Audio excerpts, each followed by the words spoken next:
January 30th, 1943. 11,000 feet above the North Sea.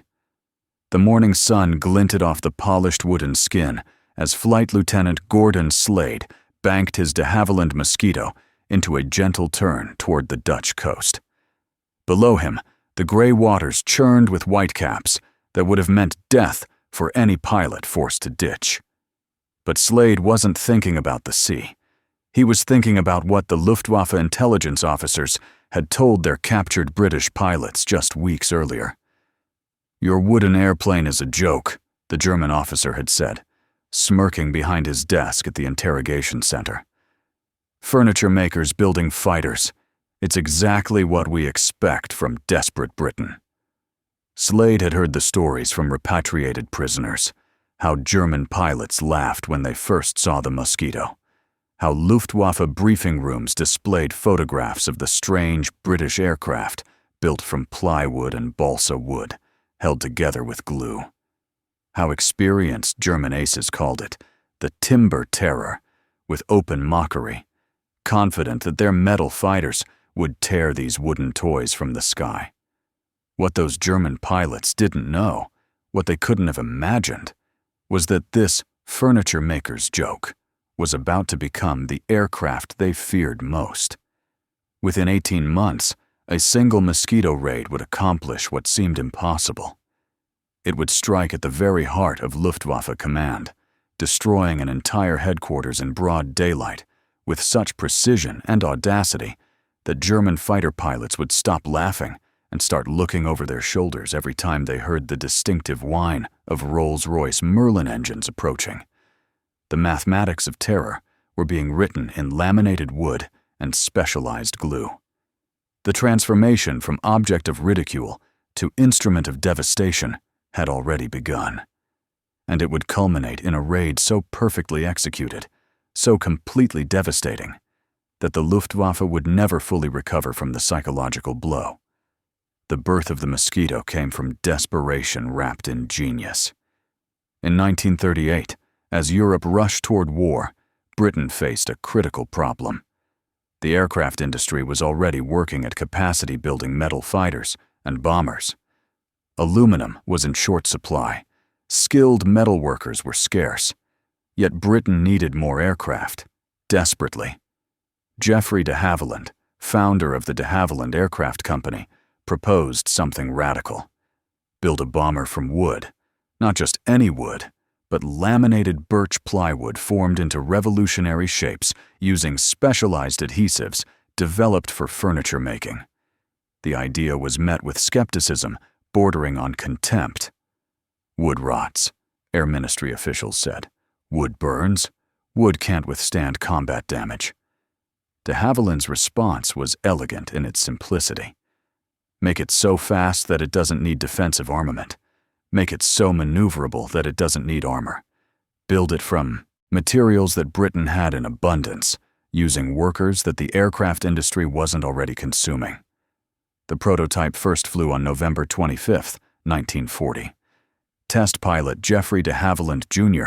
pushed the yellow-painted aircraft through its paces and reported something extraordinary. The wooden airplane was faster than the latest Spitfire. It climbed like a rocket.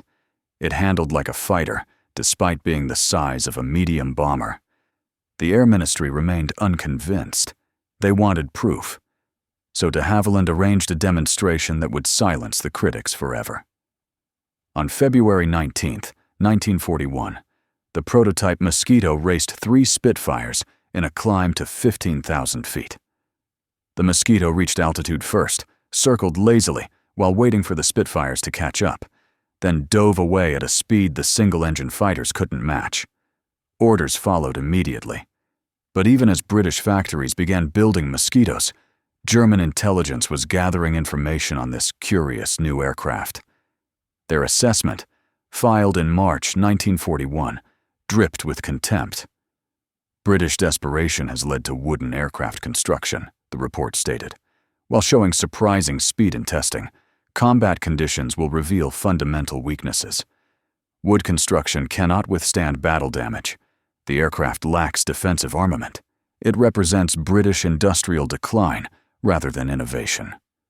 Luftwaffe briefing rooms shared photographs and specifications of the Mosquito with their pilots. The response was universal laughter. Experienced aces who had fought over Britain, Russia, and the Mediterranean couldn't believe the British were serious. Hauptmann Wilhelm Balthasar, a decorated ace with 40 victories, wrote in his diary after seeing Mosquito specifications, "The British are building furniture that flies. When we shoot them down, we'll have firewood for winter." The laughter would die in his throat 6 months later, when a Mosquito outran his Messerschmitt 109 at 28,000 feet, disappearing into the distance while he watched helplessly, his fighter struggling in the thin air, while the wooden British bomber climbed away like it was still at sea level. The secret of the Mosquito's performance lay in engineering that the Germans completely misunderstood. The fuselage wasn't simply wooden planks nailed together. It was a technological marvel that pushed materials science to its limits. The construction method was revolutionary. 2 fuselage shells were built in concrete molds, each made from 3 layers of wood. The inner and outer skins were birch plywood, separated by a core of balsa wood. These layers were glued together using a specialized adhesive called aerolite, which actually became stronger over time and could withstand temperatures and stresses that would destroy conventional wood joints. The wings used a different technique. They were built around 2 main spars made from laminated spruce, with birch plywood covering the entire structure. The result was a wing that was lighter than metal, but incredibly strong. Test wings routinely withstood loads that would have torn metal wings apart. But the real genius was in the engines. 2 Rolls-Royce Merlin engines, the same power plants that drove the Spitfire, hung from those wooden wings. Each engine produced over 1,200 horsepower. Together, they gave the Mosquito more power than any single-engine fighter, wrapped in an airframe that weighed thousands of pounds less than comparable metal bombers. The result defied conventional wisdom. The Mosquito could carry the same bomb load as a B-17 over short ranges. It could fly faster than almost any fighter at altitude. It could operate at over 40,000 feet, where German fighters gasped for air. And it could do all this with a crew of just 2 men, no defensive guns, and no armor plate. Squadron leader John Wooldridge, one of the first Mosquito pilots, described flying it for the first time. "You climbed into this wooden shell and started those 2 Merlins. The sound was magnificent, a deep-throated roar that promised speed. Then you opened the throttles, and the acceleration was shocking. We reached flying speed in less than half the distance of a Lancaster. Once airborne, you could point the nose up at what felt like a vertical angle, and she'd just climb and climb. Other bombers flew. The Mosquito leaped." The first combat missions began in September 1941, with reconnaissance variants. German fighters scrambled to intercept these unarmed wooden aircraft flying deep into occupied Europe. They never caught them. Mosquito pilots simply pushed the throttles forward and walked away from pursuing Messerschmitts and Focke-Wulfs, often waving at the frustrated German pilots as they pulled ahead. The mockery continued in Luftwaffe ready rooms, but now it was tinged with frustration. Oberleutnant Franz Stigler, who would later become known for sparing a damaged B-17, recorded his first encounter with a Mosquito in October 1941. "We were scrambled to intercept a reconnaissance aircraft over Cologne. I spotted it at 26,000 feet and began my intercept. The British pilot saw me coming and simply accelerated. I pushed my 109 to maximum power and couldn't gain an inch. He flew straight and level while I fell behind. It was humiliating.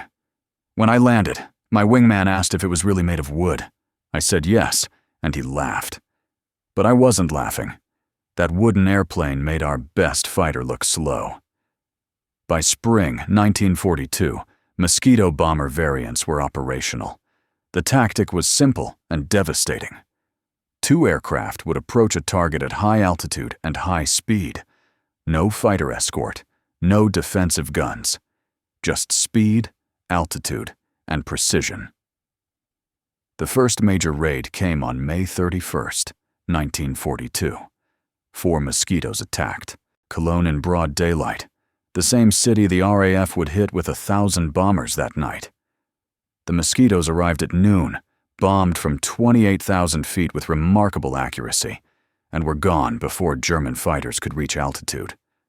General Major Joseph Schmid, commanding Luftwaffe fighters in the west, was furious. He issued orders that Mosquitos were to be intercepted at all costs. He assigned his best pilots to standing patrols. He positioned fighters at high altitude along known approach routes. It didn't matter. The Mosquitos came and went as they pleased. The psychological impact on German pilots was profound. These men had conquered Poland, France, and much of Russia. They had battled Spitfires over Britain and Yaks over Stalingrad. They knew they were good. Then along came a wooden airplane flown by 2 men that they simply could not catch. Major Gerhard Schöpfel, commander of Jagdgeschwader 26 and holder of 45 victories, wrote to Luftwaffe headquarters in August 1942. The Mosquito represents a fundamental challenge to our fighter defense. Its speed at altitude exceeds our best fighters. Its operational ceiling is beyond our effective reach. Most critically, its crews demonstrate complete confidence in their aircraft's superiority. They do not evade. They simply outrun us. This is psychologically damaging to our pilots, who increasingly feel helpless against these wooden aircraft. The German response was predictable. They tried to build faster fighters. The Focke-Wulf 190D, introduced in late 1942, could match the Mosquito's speed at lower altitudes. But at the heights where Mosquitos operated best, above 25,000 feet, the German fighter still couldn't catch them. They tried different tactics. Ambush patrols positioned above normal Mosquito altitude. It worked occasionally until Mosquito crews started varying their routes and altitudes randomly. They tried radar-directed night fighters. The Mosquito night fighter variants proved even more dangerous, using the same speed advantage to hunt German bombers with devastating effectiveness. Nothing worked. The wooden airplane that German pilots had mocked was becoming an unstoppable force. But the Luftwaffe's humiliation was only beginning. The raid that would shatter German confidence completely was still months away. Through 1942 and into 1943, Mosquito operations intensified. The aircraft proved phenomenally versatile. Photo reconnaissance. Mosquitos mapped German defenses across Europe. Bomber variants struck precision targets in daylight with accuracy that heavy bomber formations couldn't match. Fighter bomber versions armed with 4 20mm cannons and 4 machine guns hunted German shipping and destroyed locomotives. But it was the night fighter variant that truly terrified the Luftwaffe. Armed with radar and cannons, flown by skilled crews, the Mosquito became the most successful night fighter of the war. German bomber crews called them Devil's Violins because of the distinctive sound of their engines. When you heard that sound behind you in the dark, you knew death was seconds away. By early 1943, German intelligence had stopped laughing. Their reports now acknowledged the Mosquito as a serious threat. But the language still carried undertones of disbelief. How could a wooden airplane, built by furniture makers and piano manufacturers, be dominating the skies? The answer lay in those British factories. While German industry struggled with aluminum shortages and competing priorities, Britain was producing Mosquitos at an accelerating rate. The wooden construction meant that production could be distributed to small woodworking shops across the country. Piano manufacturers built fuselage sections. Furniture makers crafted wing ribs. Even a company that normally built church pews was making tail sections. By January 1943, production had reached 32 aircraft per month and climbing. Each one represented a capability the Luftwaffe couldn't match. Fast enough to outrun fighters, maneuverable enough to dodge flak, accurate enough to hit precision targets, and so reliable that crews trusted their lives to glued wood joints at 40,000 feet. The stage was being set for the raid that would become legendary. Throughout early 1943, Mosquito crews were conducting deep penetration raids into Germany, mapping defenses, photographing installations, and proving they could strike anywhere with impunity. At RAF headquarters, planners were studying a particular target: Shell House in Copenhagen, Denmark.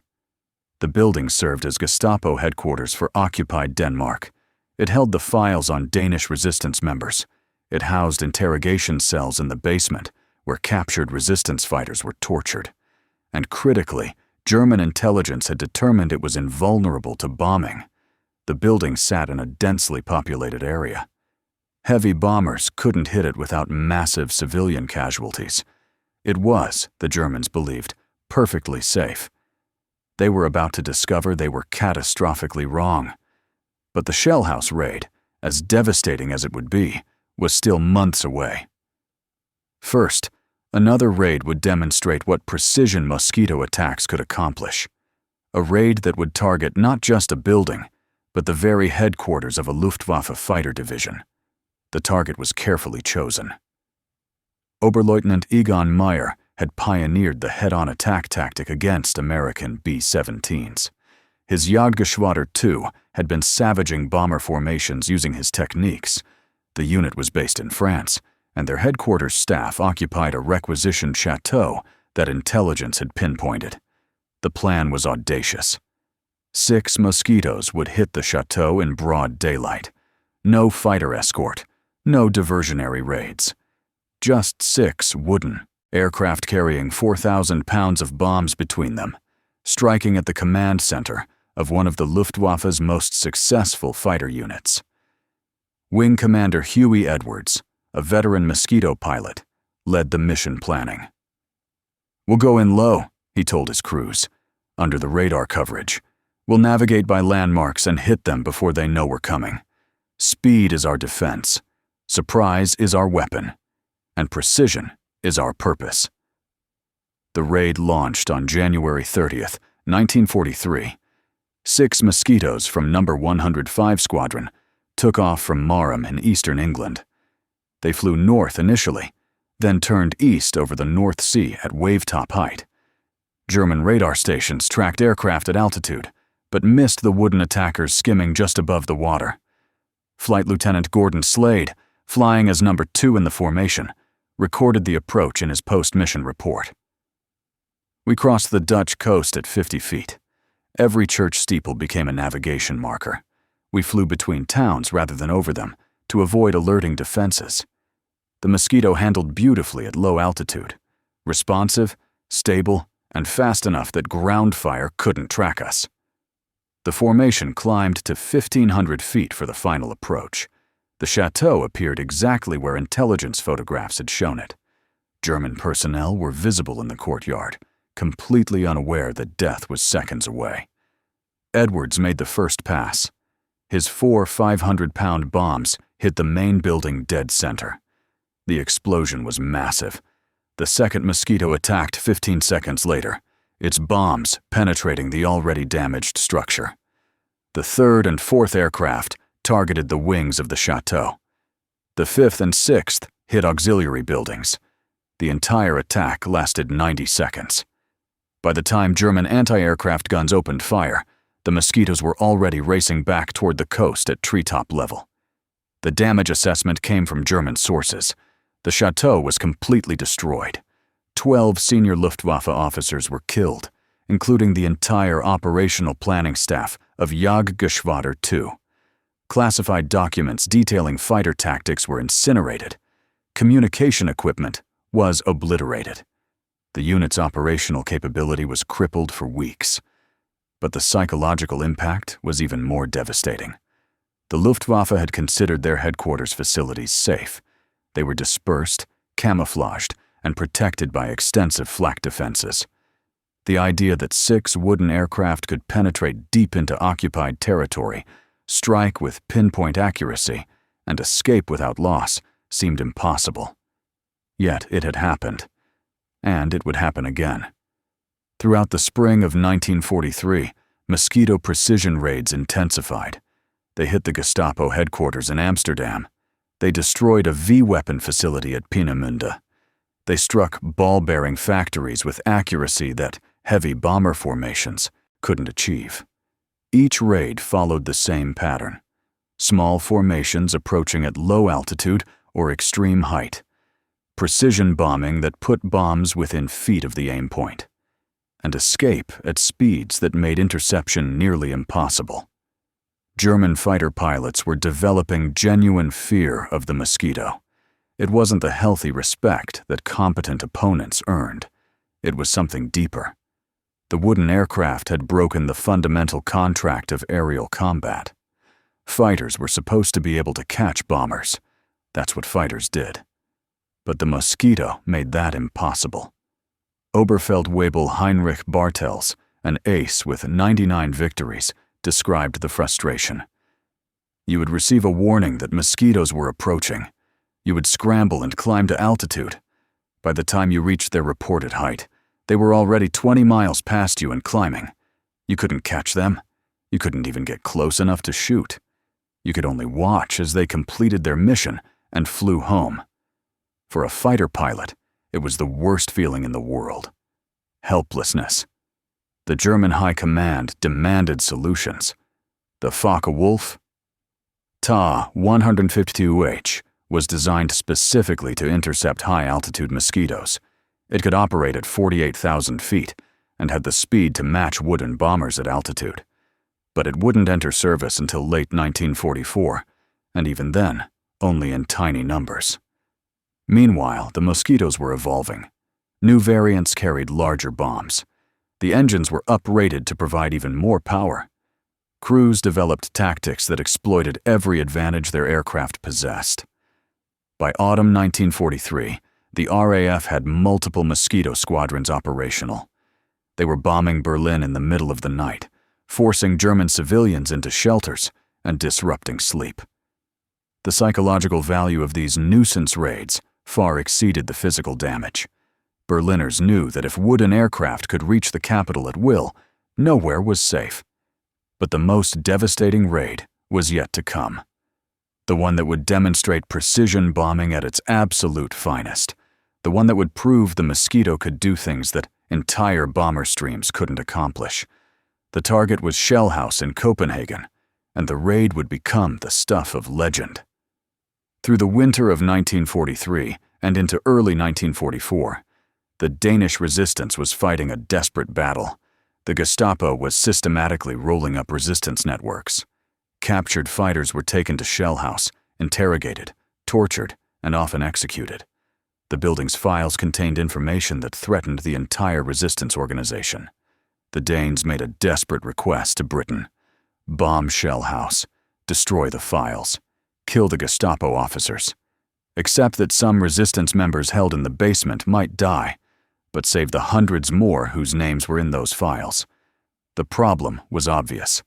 Shell House stood in central Copenhagen, surrounded by civilian buildings, including a school. Heavy bombers couldn't hit it without causing massive civilian casualties. Even medium bombers lacked the accuracy needed. But Mosquitos could do it.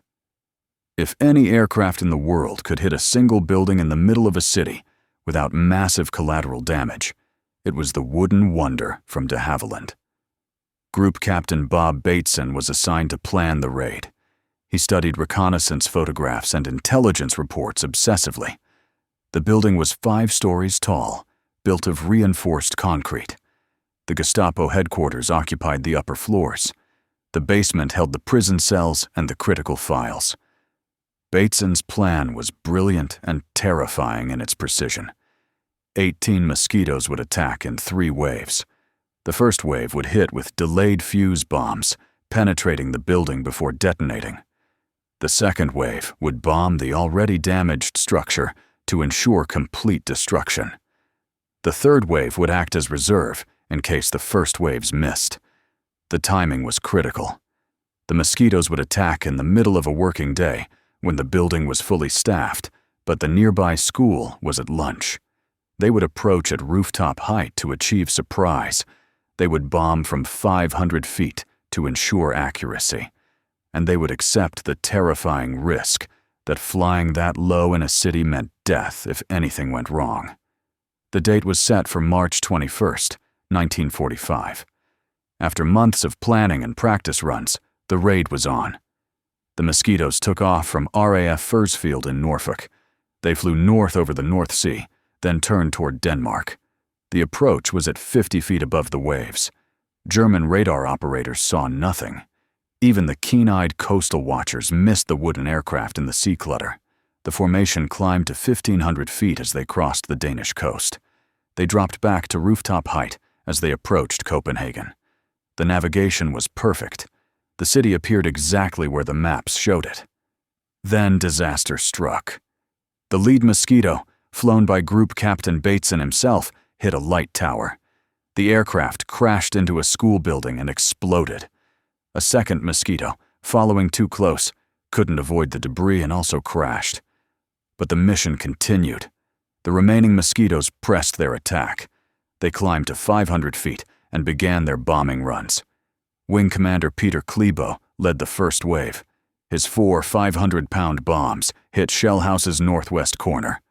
The delayed fuses worked perfectly. The bombs penetrated 3 floors before detonating, gutting the building from within. The second Mosquito in the first wave struck the southwest corner. The third hit the center of the building. The fourth hammered the eastern wing. In less than 20 seconds, Shell House was transformed from a Gestapo fortress into a collapsing inferno. The second wave attacked the burning building. Their bombs ensured complete destruction. The roof collapsed. Interior walls disintegrated. Fire spread through every floor. The third wave, seeing the target completely destroyed, diverted to secondary targets. The entire raid, from first bomb to last, took 90 seconds. The results exceeded every hope. 26 Gestapo officers were killed, including the regional commander. All files on the Danish resistance were destroyed. The building was rendered permanently uninhabitable. The basement cells were obliterated, killing most of the resistance members held there, but saving hundreds more whose identities died with the files. The tragedy was in the school. Bateson's crashed Mosquito had started fires that confused the following waves. Some bombs meant for Shell House hit the school instead, killing 86 children and 13 adults. It was a horrific accident, but one that the Danish resistance accepted as the price of destroying the Gestapo headquarters. The raid demonstrated what Mosquito precision could accomplish. In 90 seconds, 18 wooden aircraft had destroyed a heavily defended target in the middle of a city. They had killed specific individuals, destroyed specific files, and achieved a specific strategic goal that would have required hundreds of heavy bombers with massive civilian casualties. The Germans were stunned. Intelligence reports filed after the raid showed genuine shock that such precision was possible. Shell House had been considered invulnerable. It was surrounded by civilians. It was in a friendly city. It should have been safe. But nothing was safe from the Mosquito. And the Luftwaffe was beginning to truly understand what Britain had created. Through the final year of the war, Mosquitos continued to demonstrate their versatility and dominance. They ranged across Europe at will. They bombed Berlin more frequently than any other aircraft. They hunted German submarines in the Atlantic. They provided pathfinding for heavy bomber streams. They destroyed V-weapon facilities. And they continued to strike precision targets that nothing else could hit. The production numbers told the story of British industrial determination. By war's end, over 7,500 Mosquitos had been built. They served with the RAF, the Royal Navy, and multiple Allied air forces. They flew in every theater of the war from Norway to Burma. The wooden construction that German pilots had mocked proved remarkably durable. Mosquitos operated in desert heat and Arctic cold. They flew from carrier decks and jungle airstrips. They survived battle damage that would have destroyed metal aircraft. The glued wood joints proved stronger than riveted aluminum in many cases. But beyond the statistics and the technical achievements, the Mosquito had accomplished something profound. It had broken German confidence in their fighter defenses. It had proven that speed and altitude could trump armor and defensive guns. It had demonstrated that precision attacks could accomplish what massed formations could not. Most importantly, it had turned the Luftwaffe's laughter into fear. Those same German pilots who had joked about furniture makers building fighters now scanned the skies nervously every time they heard twin Merlins approaching. They had learned through bitter experience that the Wooden Wonder was the most dangerous opponent they faced. Generalleutnant Adolf Galland, who commanded all Luftwaffe fighters, wrote in his memoirs about the Mosquito. It was the aircraft we feared most. The crews were skilled and confident. The machine was faster than anything we had at operational altitudes. Its bomb load was sufficient to destroy critical targets, and its radar-equipped night fighters were slaughtering our bombers. We called it the Wooden Wonder, but there was no humor in the nickname anymore. It was respect born from pain. In the final accounting, the Mosquito achieved a loss rate of less than 1% on operational sorties. It destroyed thousands of German aircraft on the ground and in the air.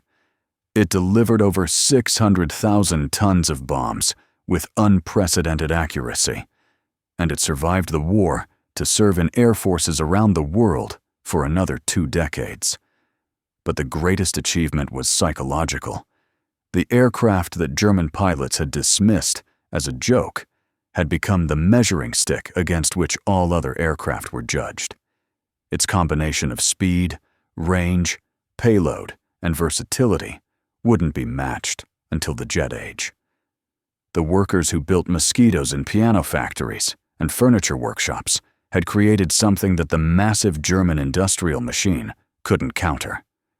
The engineers who designed it had proven that thinking differently could overcome material shortages and industrial limitations.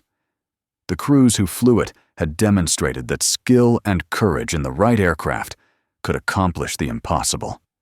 On May 8, 1945, as the war in Europe ended, Mosquito squadrons were still flying. Some were bombing the last German holdouts. Others were photographing the devastation. A few were already being reassigned to the Pacific Theater. Flight Lieutenant Gordon Slade, who had heard those mocking German assessments of his wooden aircraft years earlier, flew his final combat mission that day. He led a photo reconnaissance flight over northern Germany, documenting the surrender. As he turned for home, he thought about how far they'd come from those early days when everyone doubted the wooden bomber could survive combat. The Mosquito was never supposed to work, he wrote in his logbook that night. Too fast to be stable, too wooden to be strong, too simple to be effective, but it worked because everyone who touched it believed in it. The designers who drew it, the workers who built it, the crews who flew it. We all knew we had something special. The Germans learned that the hard way. At Luftwaffe, bases across Germany, surviving fighter pilots were processing the magnitude of their defeat. Among the many factors that had destroyed the once mighty German Air Force, the Mosquito held a unique place. It had proven that industrial innovation could trump martial tradition, that wood and glue could defeat metal and rivets, that 2 men in a fast aircraft could accomplish what hundreds in slower bombers could not. The mockery had ended years earlier. Now there was only respect tinged with relief that they would never have to face the Wooden Wonder again. The furniture makers had built an aircraft that dominated the skies. The piano manufacturers had created an instrument that played a symphony of destruction. And the British engineers, who everyone said were desperate and declining, had designed the most successful combat aircraft of its generation. In the final analysis, the Mosquito's greatest victory wasn't measured in bombs dropped or targets destroyed. It was measured in the transformation of German attitudes from contempt to fear, from laughter to respect, from mockery to nightmares of that distinctive twin Merlin sound approaching at speeds no fighter could match. The Wooden Wonder had shattered more than Luftwaffe headquarters buildings. It had shattered the myth of German technical superiority. It had proven that in war, the best answer isn't always the conventional one. Sometimes the best solution is the one that everyone says won't work, built by people everyone underestimates, flown by crews everyone doubts. The Mosquito worked because it had to. Britain needed an aircraft that could do the impossible with materials they actually had. The result was a masterpiece of engineering that proved superior to aircraft designed without such constraints. The limitations forced innovation. The innovation created excellence, and the excellence destroyed any remaining German illusions about wooden aircraft being jokes. By the time the war ended, over 39 Mosquito squadrons were operational with the RAF alone. They had flown from England, Malta, Australia, and India. They had bombed Berlin and Tokyo. They had sunk submarines and destroyed destroyers. They had pathfound for bomber streams and hunted night fighters. They had done everything and done it better than anyone expected. And through it all, that distinctive sound of twin Merlins at full power remained the sound that German pilots feared most. Not the thunder of heavy bombers in formation, not the whistle of diving fighters, but the smooth, powerful roar of two Rolls-Royce engines driving a wooden aircraft faster than any metal fighter could follow. The laughter had long since died. The mockery had transformed into mythology. And the furniture makers who built fighters had proven that in war, as in life, you should never underestimate the desperate innovation of brilliant minds working with whatever materials they possess. The Mosquito wasn't just an aircraft.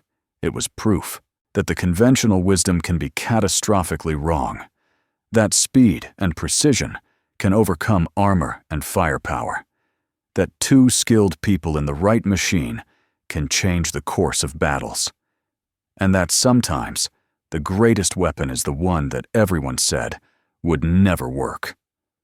German pilots learned these lessons in flames and wreckage, in shattered headquarters and destroyed factories, in sleepless nights listening for that approaching sound, in the humiliation of watching their targets destroyed while their fighters sat helpless on the ground, too slow to intercept the wooden wonder racing overhead.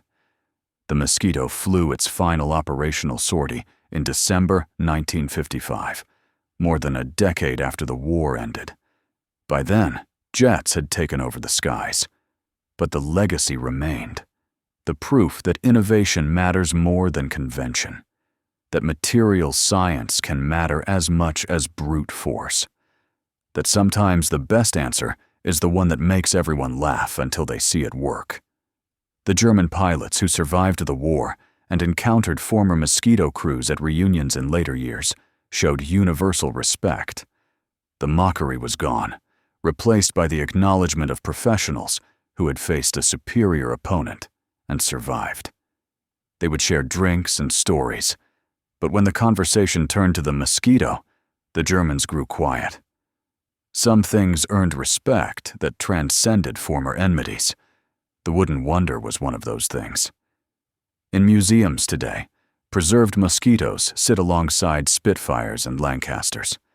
They look almost fragile, their wooden construction visible in places where the protective coatings have worn away. But the statistics tell a different story. The combat record speaks for itself, and the memories of those who flew them and those who faced them confirm what the numbers show.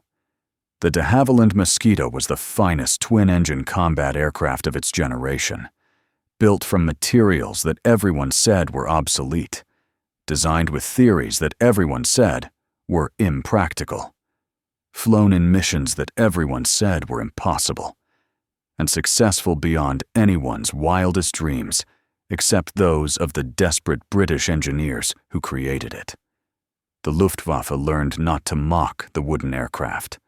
They learned through raids that destroyed their headquarters, through nights terrorized by radar-equipped hunters, through photographs that showed their deepest secrets, through bombs that hit targets they thought were safe, and through the helpless frustration of watching their best fighters left behind by a furniture maker's joke that flew faster, higher, and farther than anything they could build.